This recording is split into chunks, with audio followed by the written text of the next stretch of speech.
하둘셋 안녕하십니까. 사마이럴입니다. 송덕수 교수님 저 제10판 시민법 강의 3회독 390페이지 제2관 법인의 설립 보겠습니다. 사마이럴 TV 질책 구독 추천을 부탁드리고 유튜브 구독을 권합니다. 로마자 1번에 법인 설립에 관한 입법주의. 법인 설립에 관한 입법주의가 여러 가지가 있으며 우리나라는 여러 입법주의를 필요에 따라 사용하고 있다. 양가 1번의 자유설립주의. 법인의 실질만 갖추면 법인으로 인정하는 제도이다. 그런데 우리 민법은 법률 규정에 의하여만 법인을 설립할 수 있게 함으로써 자유설립주의는 배제하고 있다. 양가 1번의 준칙주의. 법인 설립에 관한 요건을 미리 정해놓고 그 요건만 갖추면 행정관청의 허가나 인가 없이도 당연히 법인을 성립하는 것으로 인정하는 태도이다. 준칙주의에서는 조직 내용의 공시를 위하여 등기, 등록 또는 신고를 요하는 경우가 많다. 우리 법상 각 종의 회사, 노동조합에 관하여 준칙주의가 채용되어 있다.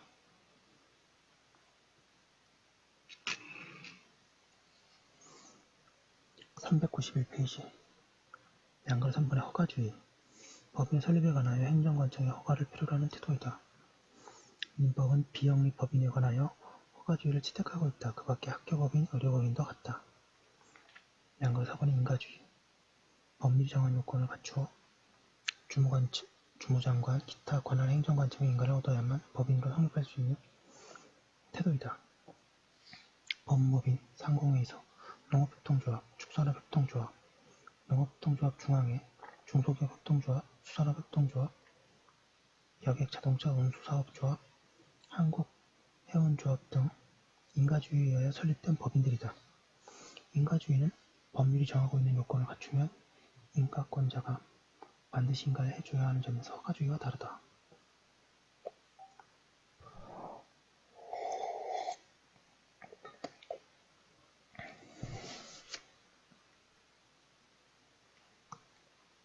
양가 5번의 특허주의. 하나의 법인을 설립할 때마다 특별법의 제정을 필요로 하는 태도이다. 특허주의는 정책적으로 일정한 국영기업을 설립하는 때에 사용하는 일이 많다. 한국은행, 한국산업은행, 한국수출입은행, 중소기업은행, 대한석탄공사, 한국가스공사, 한국관광공사, 한국공항공사, 한국도로공사, 한국방송공사, KBS입니다. 예. 한국석유공사, 한국수자공사, 한국전력공사, 한국조폐공사, 한국철도공사, 한국토지주택공사, 한국과학기술원, 한국사학진흥재단, 한국영재단, 한국마사회 등 모두 특허주의에 의해 설립된 법입니다.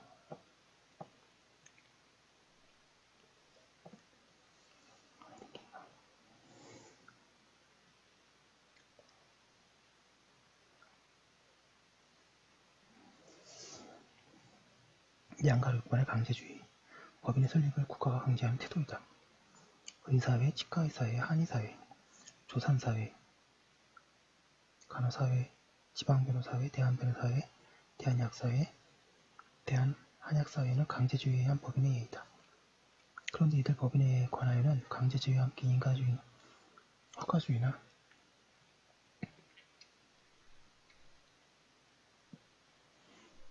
인가주의도 채용되어 있다.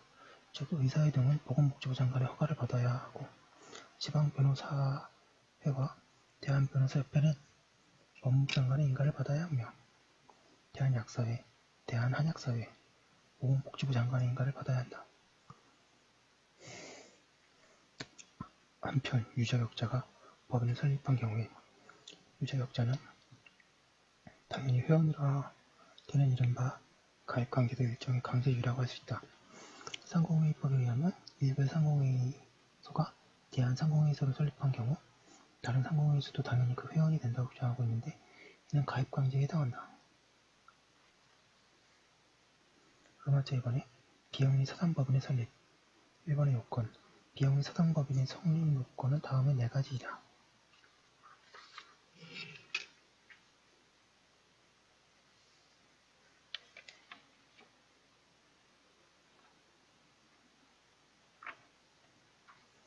392페이지 양가를 번해 목적의 비영리성, 학술, 종교, 자선, 기회, 사교, 기타 영리 아닌 사업을 목적으로 하여야 한다.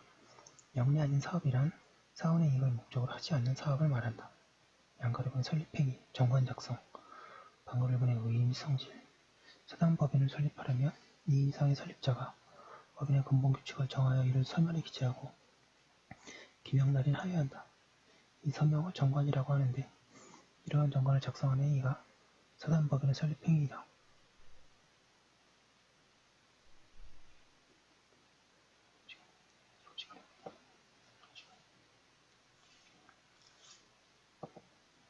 사단법인 설립행위의 법적 성질을 보면 우선 요식행위이다. 그것은 서면에 일정한 사항을 기재하고 기명날인하는 방법으로 정관을 작성해야 하기 때문이다. 그리고 그 행위가 계약행위인지에 관하여 합동행위설과 계약설이 대립하고 있다. 합동행위설은 사단법인 설립행위는 계약이나 단독행위와 다른 특수한 법률행위라고 한다. 그리고 계약설은 합동행위 개념을 아예 인정하지 않는 입장으로서 합동행위는 단체적 효과의 발생을 목적으로 하는 특수한 계약일 뿐이라고 한다. 흔히 이 가운데 어느 견해를 취하는가에 따라 회사 연결에 관한 규정이 적용해서 차이를 가져온다고 하나 그렇지는 않으며 어떤 입장이 있는 해석에 의하여 같은 결과에 도달할 수는 있다. 따라서 이들 견해의 대립은 이론상의 것이라고 할 수 있겠으나 계약 개념을 보다 잘 이해시키기 위해서는 합동행위 개념을 인정하는 사견 입장에서는 사단법인 설립행위는 당연히 합동행위에 속한다고 하게 된다. 사단법인 설립행위에는 쌍방대리 금지에 관한 제124조가 적용되지 않으며 그 결과 설립자의 1인이 다른 설립자의 의사표시를 대리하여 행할 수 있다. 그리고 설립행위의 허위표시에 관한 제108조가 적용되는 것에 대해서는 긍정설과 부정설이 대립하고 있다. 생각건대 상대방이 없는 합동행위라는 설립행위의 특수성이 비춰볼 때 부정설이 타당하다.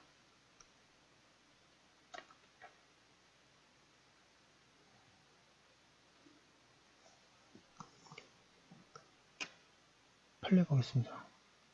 사단법인의 정관은 이를 작성한 사원뿐만 아니라 그에 가입한 사원이나 사단법인의 기관 등도 속하는 점에 비추어보면 그 법적 성질은 계약이 아니라 자치법규로 보는 것이 타당하므로 이는 어디까지나 객관적인 기준에 따라 그 구범적인 의미 내용을 확정하는 법규 해석의 방법으로 해석되어야 하는 것이지 작성자의 주관이나 해석 당시의 사원의 다수결에 의한 방법으로 자의적으로 해석될 수는 없다. 따라서 어느 시점에 사단법인의 사원들이 정관의 규범적인 의미 내용에 따른 해석을 사연총회의 결의라는 방법으로 표명하였다 하더라도 그 결의에 의한 해석은 그 사단법인의 구성원인 사원들이나 법원을 구속하는 효력이 없다.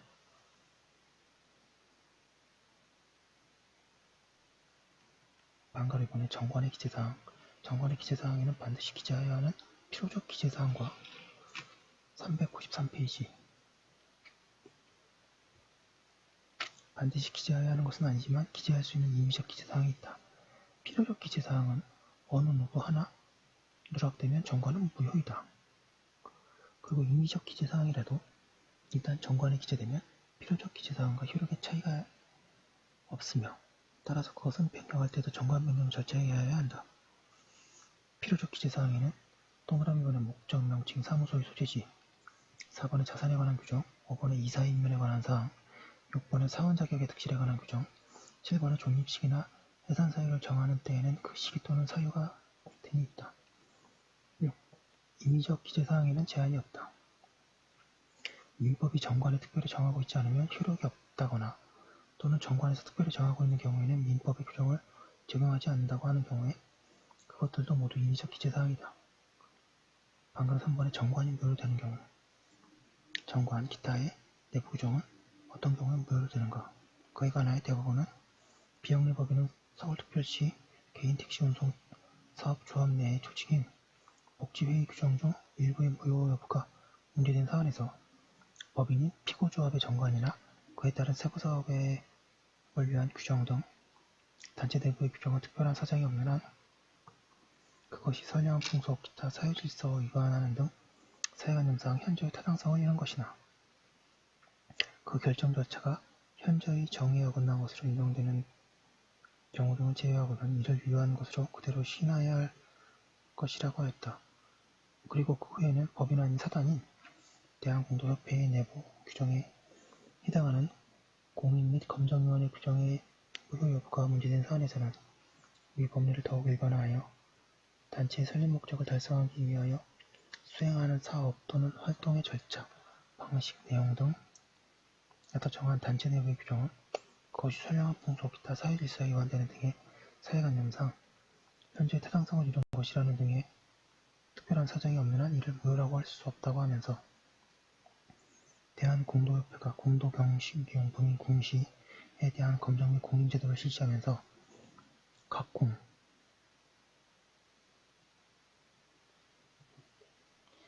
대한 공인 요건에서 최고법에 정한 기준을 설정한 것이 각 공의 제조업자 등 직업 선택의 자유를 과도하게 제한하여 시장경제의 기본 질서에 반한다고 할 수 없다고 하였다.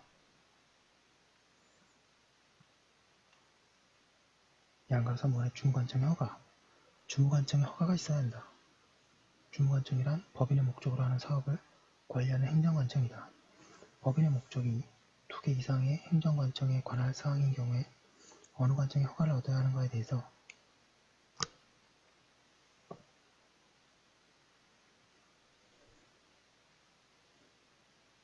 방가를 번해 모든 관청의 허가를 얻어야 한다는 견해와 394페이지 방가를 번해 어느 하나의 허가만 있으면 된다는 견해 방가로 3번에 주된 사업을 관장하는 관청의 허가만 있으면 된다는 견해가 대립한다. 모든 관청의 허가가 필요하다고 할 것이다. 한편 허가가 어떤 성질의 것이고 그에 대하여 다툴 수 있는가가 문제된다. 학설은 허가는 자유재량 행위이고 불허가 처분은 행정소송의 대상이 되지 않는다는 견해. 이번에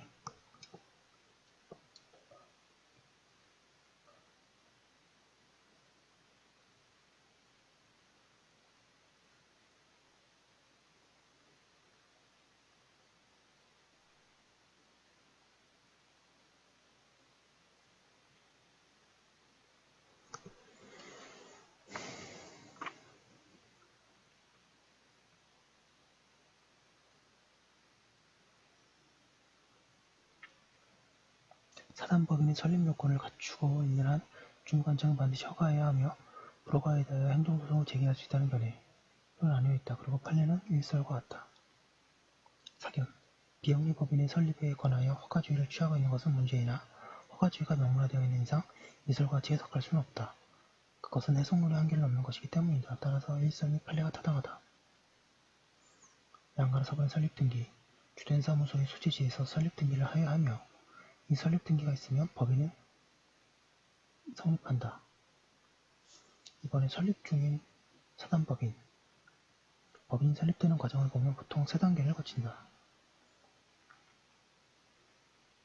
즉, 첫 단계에서는 설립자들 사이에 법인 설립을 목적으로 하는 법률관계를 맺고 다음 단계에서는 정관 작성, 기타 법인 설립을 위한 행위를 하고 마지막으로 주무관청의 허가를 얻어 설립등기를 하였다.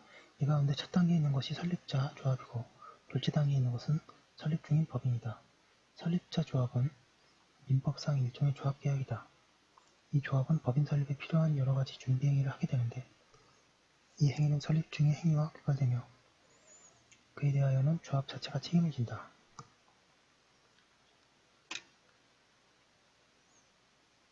대법원도 설립 중의 회사로서의 실체를 갖추어지기 전에 발기인이 취득한 권리 의무는 구체적 사정에 따라 발기인, 개인 또는 발기인 조합에 귀속되는 것으로서 이들에게 귀속된 권리 의무를 설립 후에 회사를 귀속시키기 위해서는 양수나 채무인수 등의 특별한 이전 행위가 있어야 할 것이라고 한다.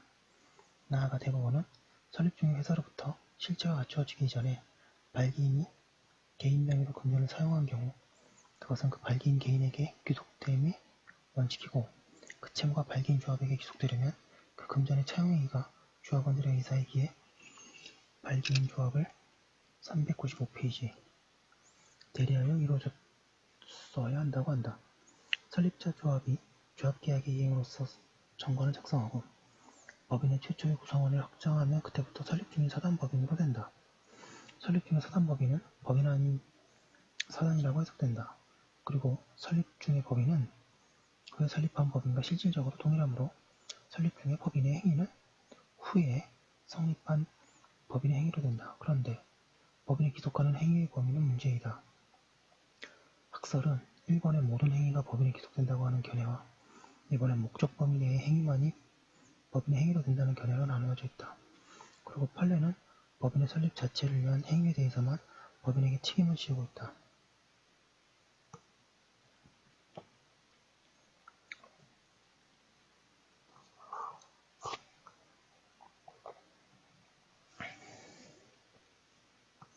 사견으로 설립 중의 사단법인은 법인 아닌 사단으로서 거기에는 법인에 관한 규정이 적용되어야 한다.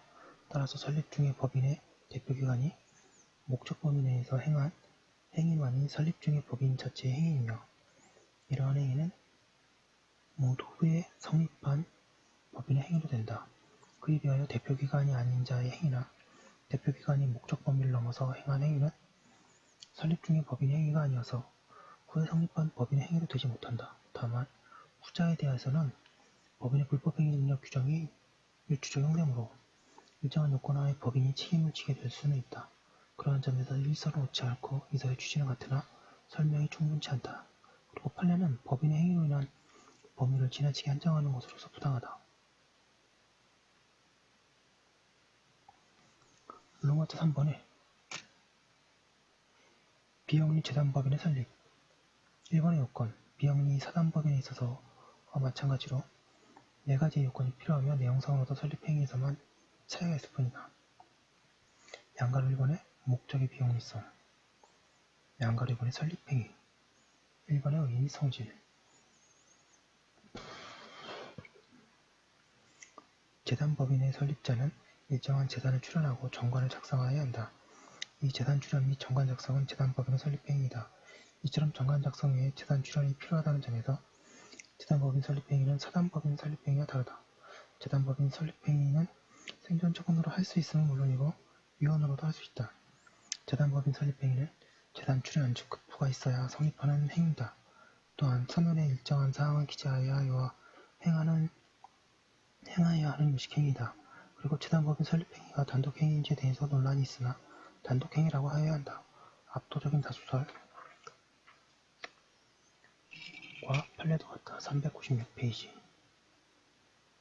한편 재단법인 설립자는 2인 이상도 되는데 그 경우 성립행위의 성질은 단독행위 경합이라고 이해하는데 다툼이 없다. 판례 보겠습니다. 민법 제47조 제1항에 의하여 생존처분으로 재단법인 설립하는 때에 준용되는 민법 제555조는 증여 의사가 서면으로 표시되지 아니하는 경우에는 각 당사자는 이를 해제할 수 있다고 함으로써 서면에 의한 증여의 해제를 제한하고 있으나 그 해제는 민법 총칙상의 취소와는 요건과 효과가 다르므로 서면에 의한 출연이더라도 민법 총칙 규정에 따라 출연자가 착오에 의한 의사표시라는 이유로 출연의 의사표시를 취소할 수 있고 상대방 없는 단독행위인 재단법인에 대한 출연행위라고 달리 볼 것은 아니다. 또 비록 재단법인에 대한 출연자와 법인과의 관계에 있어서 그 출연행위에 터잡아 법인이 성립되면 그로써 출연재산은 민법 제48조에 의해서 법인 성립 시에 법인에게 기속되어 법인의 재산이 되는 것이라고 할 것이고 출연재산이 부동산인 경우에 있어서도 양 당사자 간의 관계에 있어서는 법인의 성립에 등기를 필요로 하는 것은 아니라고 할지라도 착오를 원인으로 취소에 나온 사건에서 출연자인 피고가 원고법인의 성립 여부나 출연된 재단의 기본 재산이 여부와는 관계없이 출연 의사표시를 취소할 수 있다고 할 것이다.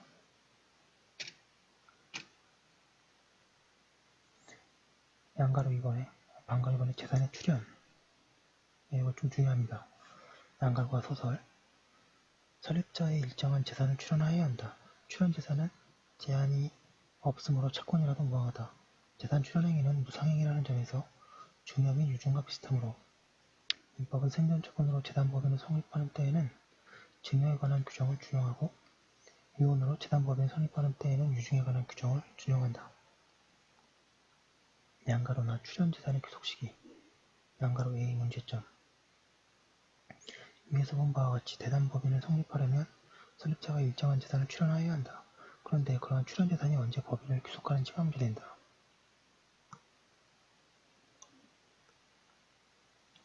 여기에 관하여 민법은 제48조에서 생존처분으로 재단법인을 성립하는 때에는 출연재산은 법인 성립한 때부터 법인의 재산이 된다고 하고, 유언으로 재단법인을 성립하는 때에는 출연재산은 유언의 효력이 발생한 때로부터 법인에 귀속한 것으로 본다고 규정한다. 이에 따르면 법인의 성립 시기는 법인이 설립 등기를 한 때이고, 유언의 효력 발생 시기는 유언자가 사망한 때이므로, 결과적으로 생존처분에 의한 설립의 경우에 설립 등기 시에, 그리고 유언에 의한 설립의 경우에는 유언자의 사망 시에 법인에 귀속하는 것으로 된다. 그런데 다른 한편으로 민법은 법률행위에 의한 물권 변동에 관하여 성립물권주의를 취하고 있고, 또 지채권과 양도에서 증서의 배수 교부를 요구하고, 무기명 채권의 양도에는 증서의 교부를 요구하고 있어서 충돌이 발생한다. 즉 물권을 출연하여 재단법인을 설립하는 때에는 재산 출연 행위는 법률 행위이어서 이들 규정에 의하면 법인명의의 397페이지 부동산의 등기 또는 법인의 동산의 인도가 있는 때에 법인 재산으로 되게 된다. 그리고 지채권이나 무기명 채권을 출연하는 경우에는 증서의 배서, 교부 또는 교부가 있는 때에 법인을 귀속하게 된다. 그리하여 제48조가 정하는 시기와 다르게 된다. 이러한 충돌을 어떻게 해결해야 하는가? 출연재산이 물권인 경우와 채권인 경우를 나누어 보기로 한다. 양가롭게 출연재산이 물권인 경우, 설립자가 물권을 출연하여 재단법인을 설립하는 경우에 출연재산의 귀속시기에 관하여 문헌들은 주로 출연재산이 부동산 물권인 때를 중심으로 논의하고 있다. 그리고 학설은 두 가지로 나뉘어 있다. 다수설은 제48조를 제187조의 기타 법률의 규정으로 보아서 등기 없이 제48조가 정하는 시기에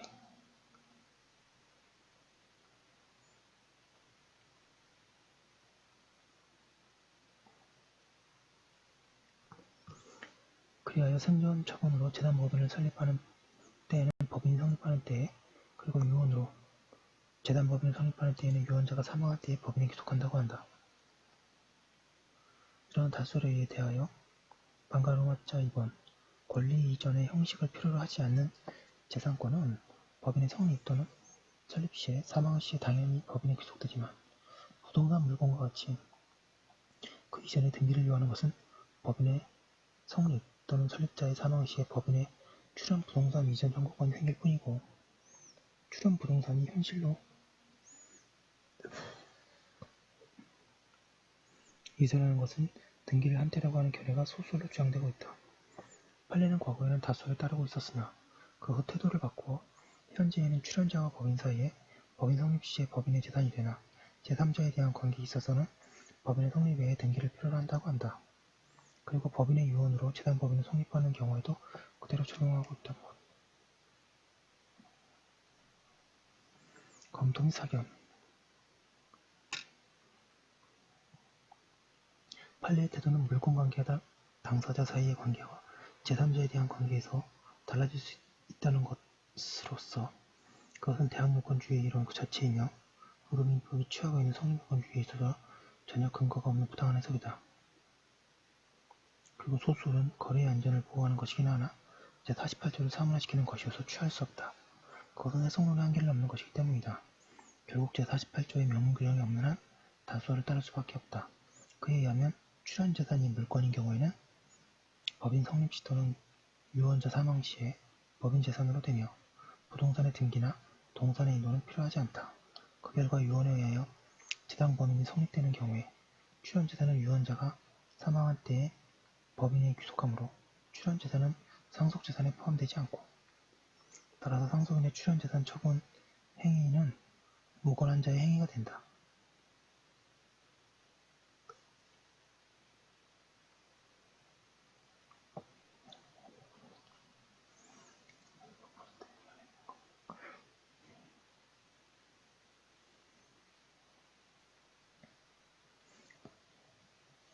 양가로 기록. 민법 제48조는 재단법인 설립에 있어서 재산 출연자와 법인 간의 관계에 있어서 출연재산의 귀속에 관한 규정이고, 동규정은 그 기능에 있어서 출연재산의 귀속에 관하여 출연자와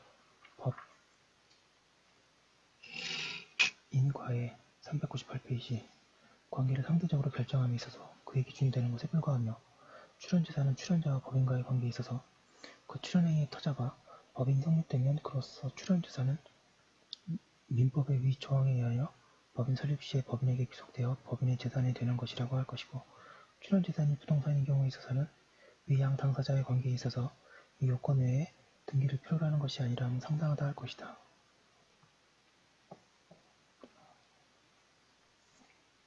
그러므로 제3자에 대한 관계에 있어서는 출연행위가 법률행위이므로 출연재산의 법인의 귀속에는 부동산의 권리에 대해서는 법인 성립 외에 등기를 필요로 하는 것이라고 하면 상당하다고 할 것이다. 양가로 이은의 유언으로 재단법인을 성립하는 경우에도 제3자에 대한 관계에서는 출연재산이 부동산인 경우에는 그 법인의 귀속에는 법인의 성립 외에 등기를 필요로 하는 것이고 원고가 그와 같은 등기를 마치지 아니하는 한 이 사건에서 유언자의 상속인이 한 사람으로부터 이 사건 부동산의 지분을 취득하여 이전 등기를 마친 선의 제3자인 피고에 대하여 대항할 수 없을 것이고 이는 이 사건 결과에도 영향이 없는 것이라고 할 것이다.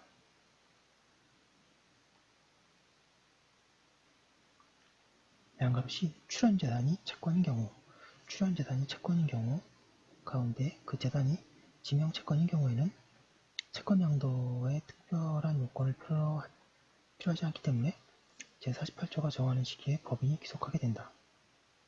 그런데 지시채권과 무기명채권에 대해서는 그 양도에 민법이 증서의 배석 교부 또는 교부를 요구하고 있어서 출연재산이 물건인 때에는 유사한 문제가 생긴다. 여기에 관해서 학설은 제48조와 508조 또는 523조의 예외 규정이라고 보아 48조가 정하는 시기에 법인이 귀속된다는 견해와 지시채권의 경우는 제508조에 의해서 증서의 배석 교부가 무기명채권의 경우는 제523조에 의하여 증서의 교부가 있어야 법인이 귀속한다는 견해가 대립하고 있다. 여기서도 제48조를 사문화시키지 않기 위해서 부득이인서를 따라야 할 것이다. 판례 보겠습니다.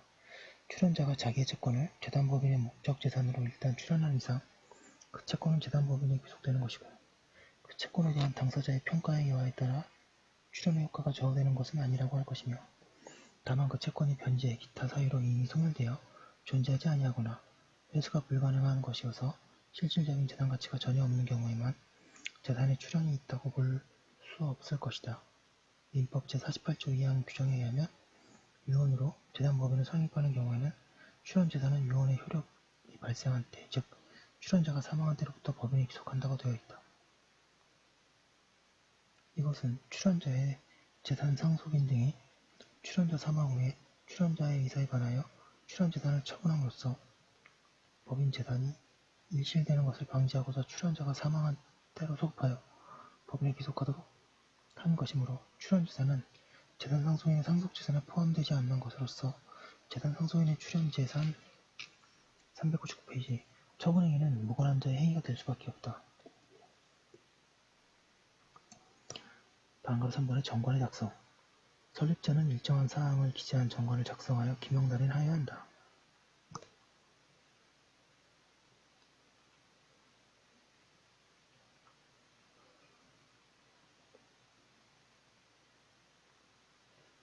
정관의 기재사항에는 사단법인에서와 마찬가지로 필요적 기재사항과 임의적 기재사항이 있는데 필요적 기재사항은 사단법인의 그것 가운데 사원 자격의 득실에 관한 규정, 법인의 존립식이나 해당 사유를 제외한 나머지이다.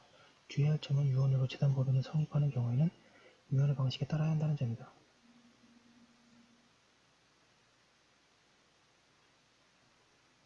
방금 4번의 지금 정관의 보충 원래 정관은 필요적 기재사항 가운데 어느 하나만 빠져도 무효이다. 그런데 민법은 재단법인을 되도록 존립하는 것이 바람직하다고 보아 설립자가 필요적 기재사항에 관한 사항 중 가장 중요한 목적과 자산에 관한 규정을 정하고 있으며 그 외 명칭, 사무소 소재지, 이사, 임명 방법을 정하지 않고서 사망한 경우에 이해관계인 또는 검사의 청구에 의하여 법원이 이를 정하도록 하고 있다. 따라서 그때에는 법인이 성립할 수 있게 된다. 양가로 3번의 주무관청 허가, 양가로 4번의 설립등기, 2번에 설립 중의 재단법인 설립 중의 재단법인에 대해도 사단법인에서와 유사한 문제가 생긴다. 재단법인 설립자가 재단을 출연하고 정관을 작성하면 설립 중에 재단법인이 되며 이는 법인 아닌 재단에 해당한다. 판례에 의하면 재단법인의 설립자는 설립인가를 받기 위한 준비행위를 할 수 있고 이를 위하여 재산의 징여를 받거나 그 등기의 명의인 신탁을 할 수도 있으며 이러한 법률행위의 효과는 법인의 성립과 동시에 법인에게 당연히 계승된다고 한다. 이러한 판례는 타당하다고 하고 있습니다. 여기까지 한 거 올려두고 또 계속 이어서 다음 거 하도록 하겠습니다. 잠시만요.